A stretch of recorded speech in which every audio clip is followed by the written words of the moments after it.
anteriormente, 2 programas que foram especialmente dedicados à psicose. Um desses programas se voltou especialmente para abordar as formas amplas, as formas gerais da psicose. E o segundo programa dessa série, ele se concentrou exatamente sobre a paranoia e a esquizofrenia. Especialmente nesse programa sobre paranoia e esquizofrenia, eu mencionei que nós ainda teríamos um terceiro programa, que é este agora, que se inicia, um terceiro programa voltado especialmente para o tratamento das psicoses. Portanto, hoje eu gostaria de desenvolver alguns argumentos, algumas observações relativos exatamente a isto, ao tratamento possível das psicoses, a partir da psicanálise. Nós temos, na atualidade, a meu ver, neste território, relacionado a esse assunto, alguns aspectos clínicos que são muito relevantes, que devem ser considerados, porque faz toda a diferença quanto ao tratamento, considerá-los ou não. Primeiramente, quanto a esses aspectos clínicos, ou seja, aspectos bem voltados para a prática, para a condução do tratamento, o primeiro aspecto que eu chamaria aqui bastante a atenção para ele é relativo a uma observação já desenvolvida por Freud em alguns de seus textos relativos à psicose.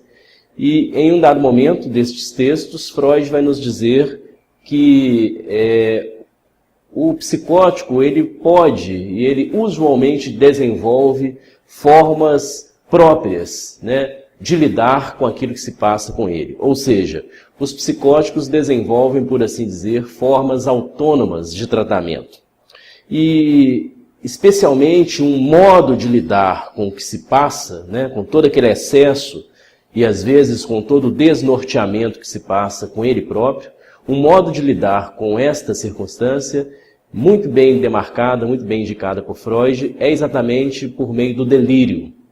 Ou seja, Freud nos propõe, e esta proposta ela tem um alcance clínico considerável e vai, curiosamente, na contramão de muito do que se pensa acerca, por exemplo, no campo da psicopatologia e no campo da psiquiatria, muito do que se pensa acerca da psicose.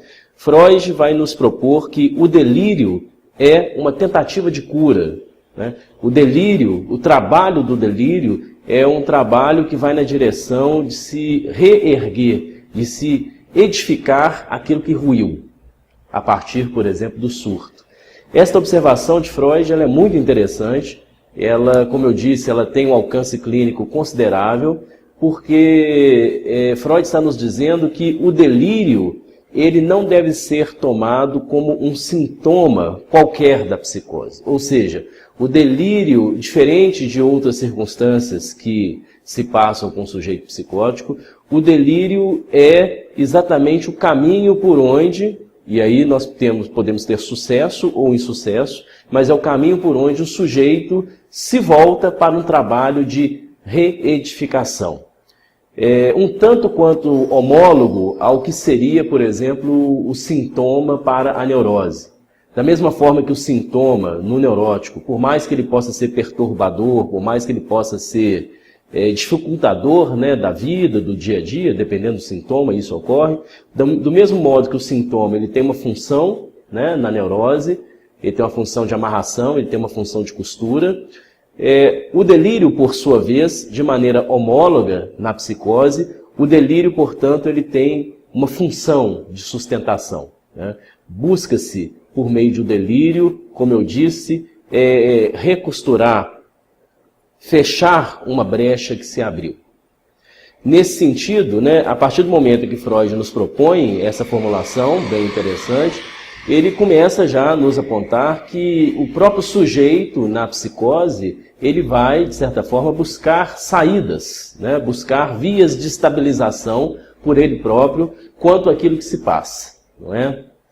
Essa é a primeira grande observação clínica que é importante manter ao nosso lado para que nós venhamos a pensar no tratamento possível das psicoses. Uma segunda observação, bem demarcada também, né, ela foi apresentada pelo psicanalista Jacques Lacan. Jacques Lacan vai propor que o psicanalista ele não deve recuar diante da psicose. É uma formulação bem interessante. Não me parece que com essa formulação Lacan esteja dizendo que todo psicanalista deva atender pacientes psicóticos. Não é a mesma coisa. Porque ele está dizendo outra coisa. Ele está dizendo, a meu ver, que a clínica psicanalítica como um todo, né, tem algo nela que obtém, né, instruções, obtém clareamentos a partir da prática, a partir da problemática trazida pelos psicóticos. Então, o que está em jogo na psicose, né, é fundamental para se compreender, para se elucidar boa parte do que se passa na prática analítica. Por exemplo, essa tentativa de buscar saídas, soluções, esse tratamento do excesso, como Freud ressalta, que se dá pela via do delírio na psicose. Então, nesse sentido, Lacan vai nos dizer, vai nos convidar, né, a não recuarmos diante da psicose. E é exatamente aí, né, em meio a essa perspectiva, que num momento, no meio dos anos 50 do século passado, em um seminário especialmente voltado para o tema das psicoses, Lacan vai propor a figura do secretário do alienado. Ele vai nos dizer que o analista, diante da psicose, ele deve funcionar como, ele deve se posicionar como o secretário do alienado. Essa formulação, a meu ver, ela tem íntima relação com aquilo que Freud nos disse antes, né? O delírio é uma tentativa de cura, ou seja, o psicótico, ele tem condições de trazer, de propor por ele próprio um caminho, né, que lhe aponte uma possível estabilização, né, do que se passa com ele.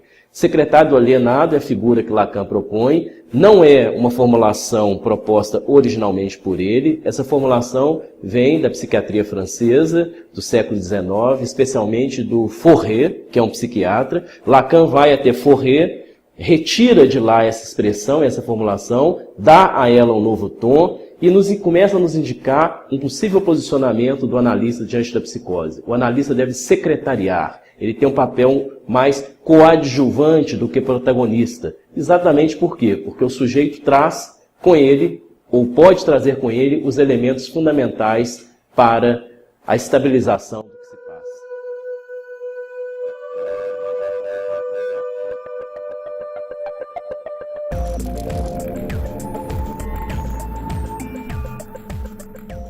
Pois bem,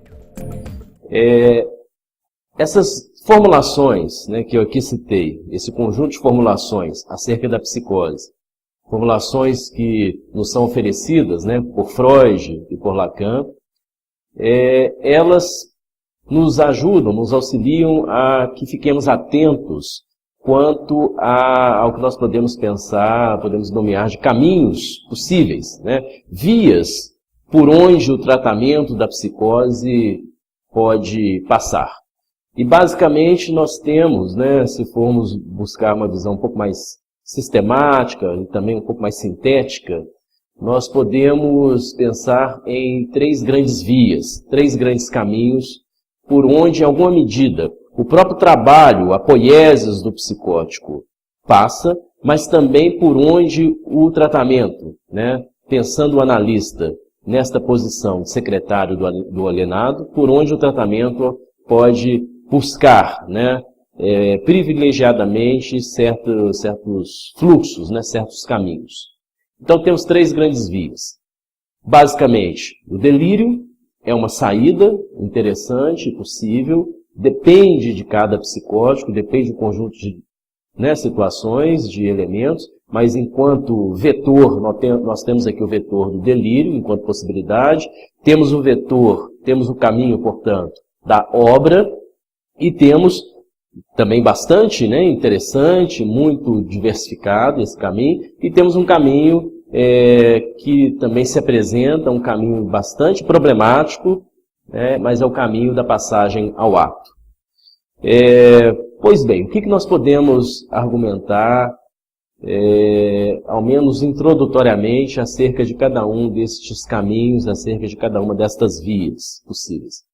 Quanto ao delírio, quando nós pensamos no delírio, localizamos o delírio na psicose, neste contexto freudiano, é importante considerar que o que está em jogo no delírio é a produção de sentido, não é? Então, o delírio, né, pela via desta produção, pela via do que se passa, né, quanto ao campo do sentido, das formulações delirantes que tem a ver com sentido, nós podemos compreender que por este caminho de produção de sentido, né, por meio, por exemplo, da palavra, mas eventualmente por meio da letra, por meio da escrita, temos também uma escrita delirante, a palavra delirante, o pensamento delirante, nós temos ali uma espécie de costura, nós temos ali o estabelecimento de uma borda quanto ao excesso, quanto ao gozo, por assim dizer, que invade o sujeito psicótico.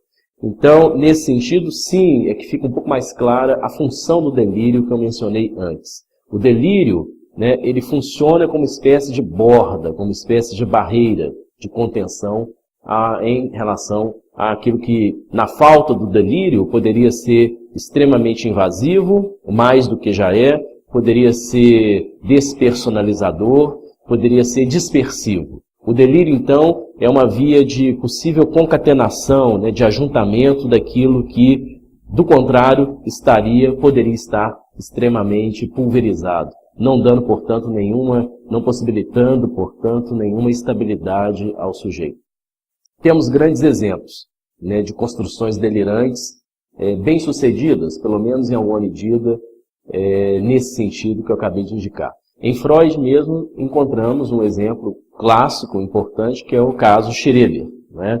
Schreber, por meio da certeza delirante, que lhe dá uma estabilização, certeza delirante esta, que se concentrava na ideia, né? Mais que ideia, na certeza, sou mulher de Deus. Schreber é um homem, né? É um juiz atuante, né, no campo do direito, e ele, no seu longo percurso, ele constrói a formulação. O seu delírio passa por muitas transformações, mas tem um eixo que não se transforma, não se altera, e que é o fio condutor, uma espécie de fio de Ariadne, e que esse fio se encontra nessa formulação. Sou mulher de Deus. Então, há um delírio sofisticado, complexo, multifacetado, mas que, ao final das contas, em alguma medida, Schreber se estabiliza. Schreber contém o seu enlouquecimento, né, ao redor dessa cápsula, sou mulher de Deus. Aqui em Minas temos um exemplo sugestivo, né? Não estou dizendo que seja um caso estritamente psicose, mas há ali algo muito sugestivo e que vale a pena ser mais pensado, ser melhor visto. Por exemplo, a escrita, né, as ideias e o percurso de Antônio Montalvão, que no início dos anos 60, do século passado, toda essa construção, né, sugestivamente delirante, culmina na constituição de uma obra e também de uma cidade. Né? Existe uma cidade que é fruto, né, desse percurso, e Montalvão argumenta que ele estava tomado pelo trabalho, que haveria de ser qual? Né? A construção de uma nova Troia.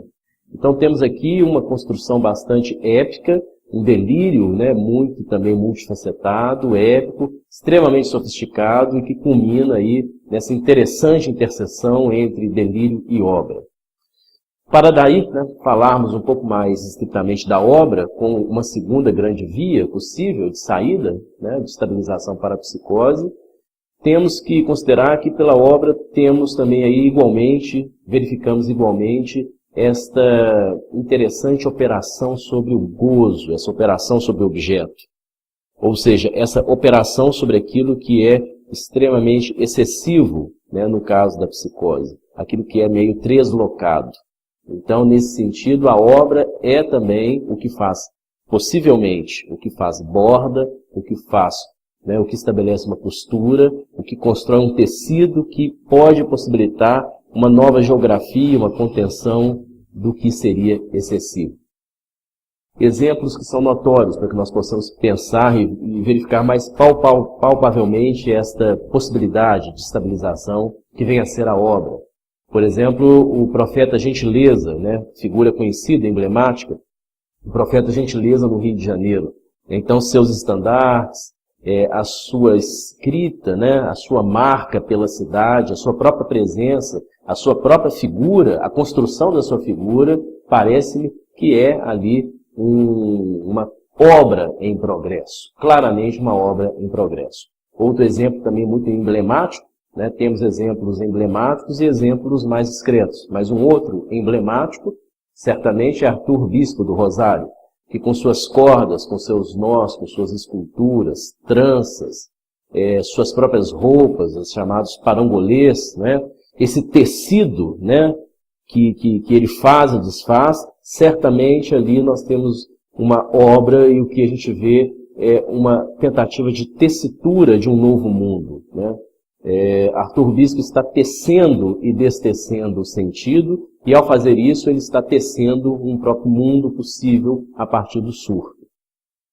Um outro exemplo muito sugestivo, me parece, é a Casa da Flor, né, um monumento que recebe muitos turistas no Rio de Janeiro, em São Pedro da Aldeia, uma obra interessantíssima do Gabriel Joaquim dos Santos, que no início do século XX ele reúne uma série de elementos materiais, restos, o que hoje seria chamado de sucatas. Talvez naquele tempo nem havia muito essa acepção. Ele reúne objetos, reúne restos, reúne dejetos, aquilo que parece não ter serventia, aquilo que deixou de ter uma certa funcionalidade, e transforma o objeto em uma outra coisa. E ele vai construindo literalmente uma casa a partir daquilo que seriam restos de outras casas, de outras construções, de pessoas, de trajetórias, mas que para ele, né, funciona como uma matéria-prima fundamental para a construção de uma nova morada, que obviamente é muito mais do que a construção de uma casa em si, mas ele construindo um novo lugar no mundo. Uma obra que lhe ocupou durante décadas e que, né, provavelmente tenha tido essa função de estabilização. Stamira, outro exemplo emblemático, já muito conhecido, né? Stamira e a manipulação, o metabolismo que ela realiza com o dejeto no lixão, né? Ela faz do lixo um objeto de sentido que lhe proporciona, também ao que tudo indica, suportar o insuportável. É isso que o psicótico, pela via da obra, está posto a fazer, né? Buscando caminhos, buscando construções que lhe possibilitem suportar o insuportável. Aqui em Minas temos um exemplo também, uma pessoa já falecida, mas um exemplo muito interessante, notório, folclórico inclusive, a Sinhá Olímpia, em Ouro Preto, que nos anos 50 e 60 recebia os turistas, era uma figura tão visitada, né, tão vista em Ouro Preto quanto as igrejas barrocas, e que inspirou poetas, né? Caso do Drummond de Andrade, inspirou músicos, Milton Nascimento, há até um enredo de escola de samba, Deu a Louca no Barroco, né? Inspirados nessa figura extremamente interessante da Sinhá Olímpia, que também, com seus objetos, com os dejetos, que para ela não eram simplesmente dejetos, mas com os seus tecidos, as suas tranças, e com as suas roupas, né? Ela acaba construindo cordões, né? Acaba construindo linhas, um fio e uma trama que acabam lhe dando uma certa estabilidade.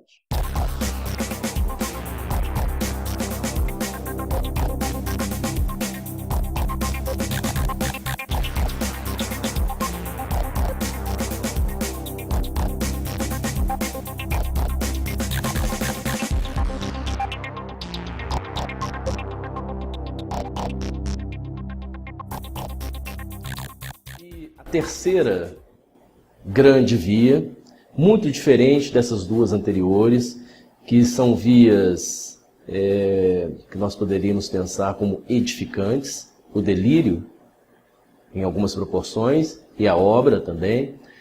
Diferente dessas duas grandes vias, nós temos a terceira via, que é a passagem ao ato, né?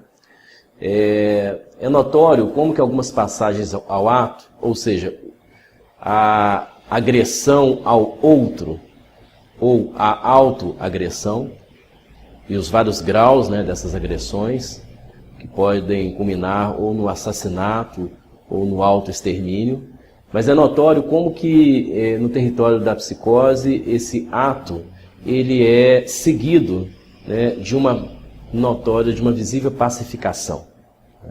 há um aplacamento da angústia, há um aplacamento das ideias persecutórias, por exemplo, há um aplacamento, né, de toda essa inquietude pela qual o sujeito psicótico pode ser tomado. É como se, pela passagem ao ato, nós tivéssemos ali a extirpação do objeto, né, uma extirpação violenta, agressiva. A obra e o delírio são formas de, né, bordejar, né, o excesso. E pela passagem ao ato você tem uma extirpação do que os gregos chamavam, por exemplo, de cacum, né, a extirpação da dor, daquele que causa mal. Um exemplo muito conhecido, que foi bastante estudado por Foucault, o exemplo do século XIX, primeira metade do século XIX, é o Pierre Rivière, né, que degola sua mãe, sua irmã e seu irmão. Isto chama muito a atenção das autoridades. Alguns séculos depois, né, no século XX, Foucault se detém sobre esse percurso e como que esse percurso mobilizou uma série de discursos, como, né, o discurso científico, o discurso jurídico e o que seria um esboço também de opinião pública naquela época. Então nós temos ali uma via. Podemos pensar como exemplos de passagem ao ato, talvez alguns, não todos, mas alguns serial killers, né, que com esse golpeamento feito ao outro, ou eventualmente, né, o golpeamento também de si, como que podemos ver ali que, além, obviamente, tudo bem que tem ali o aspecto da crueldade, né, o aspecto ali que nos leva até a nos interrogarmos sobre os limites ou não do humano, mas clinicamente falando, temos ali também uma tentativa de tratamento de algo que é extremamente violento em relação ao sujeito e excessivo. Van Gogh, por exemplo, né, e o ato de cortar sua orelha, bastante sugestivo para que pensemos na figura da passagem ao ato como uma forma de se buscar uma solução diante de algo que lhe aflige. O filme, né, e a obra, mas basicamente o filme nos anos 80, muito interessante, Betty Blue, tem uma passagem onde se demarca bem uma circunstância que se demarca bem a passagem ao ato. Enfim, são exemplos também bastante notórios, mas o que a gente verifica é que a passagem ao ato, obviamente, é uma via que ela acaba ocorrendo quando as outras falham, não há outra saída, não há outro caminho, e do ponto de vista clínico nós temos que buscar circunstâncias favoráveis que retirem essa terceira via como uma via necessária, uma via, né, desejável, ou infelizmente como a única via que sobrou ao sujeito psicótico, né.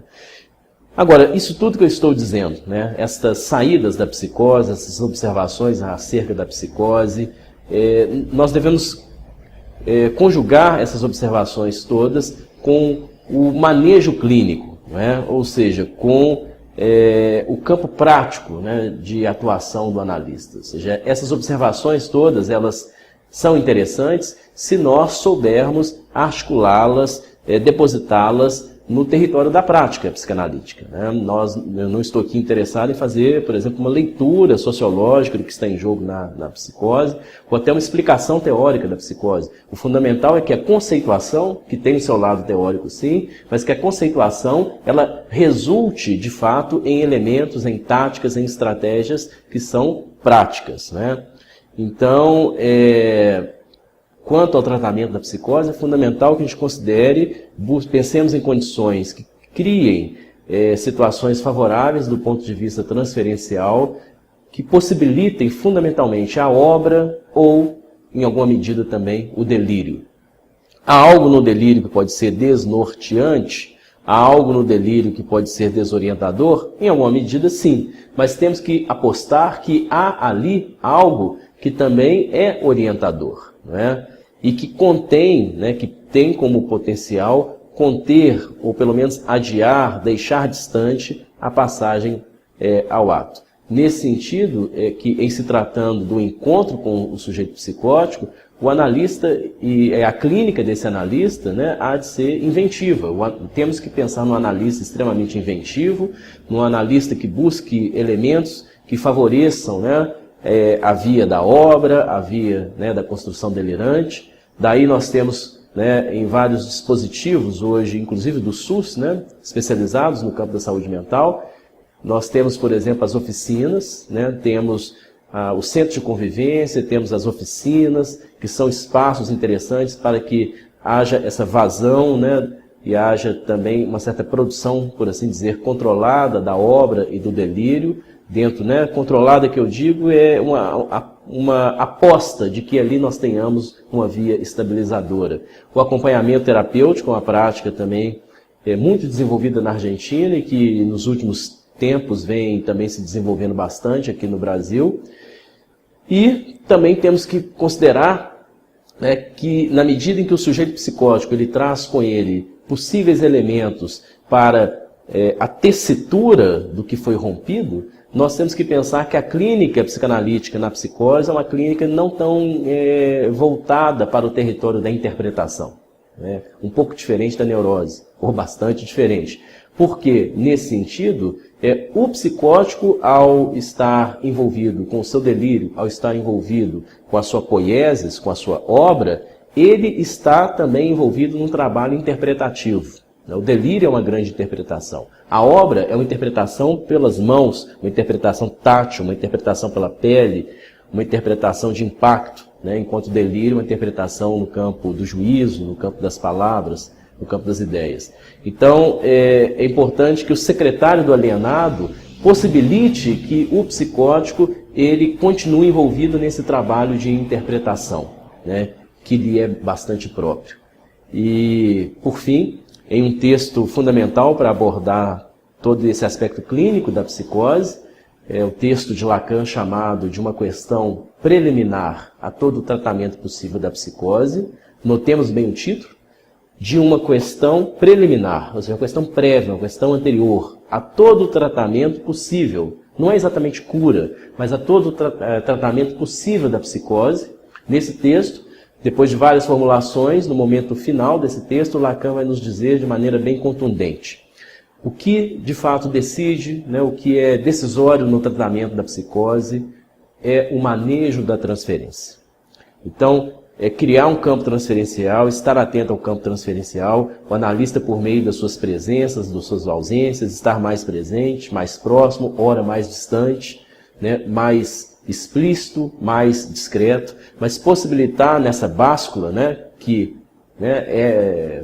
ordena a sua própria implicação junto do paciente no campo transferencial, o analista possibilitar que, de fato, né, a produção do psicótico se dê e ele, por sua vez, né, esteja secretariando esta produção, né, apostando, portanto, numa estabilização possível, que passe, né, ora pela obra, ora pelo delírio e também pelas suas constantes interfaces. É isso aí.